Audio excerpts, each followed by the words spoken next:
Assalamu alaikum. Ahlan wa sahlan wa marhaban bikum. In this lesson, we are going to learn spoken Arabic, use of that in Arabic. How to use that in Arabic.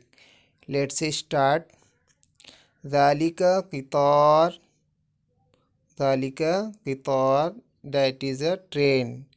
Zalika funduk. Zalika funduk. That is a hotel. Zalika rajul. Zalika rajul. That is a man. Zalika bab. Zalika bab. That is a door. Zalika bab. That is a door. Zalika mudarris. Zalika mudarris. That is a teacher. Tilka ta'ira. It is used for feminine. Tilka. Tilka ta'ira. That is an airplane. Tilka shajara.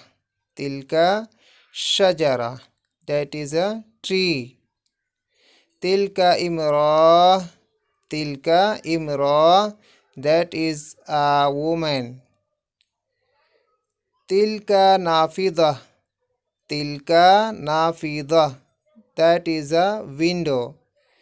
Tilka mudarrisa. Tilka mudarrisa. That is a teacher. If you like this video, please like, share, comment and subscribe my channel. Thanks for watching. Keep learning and practicing.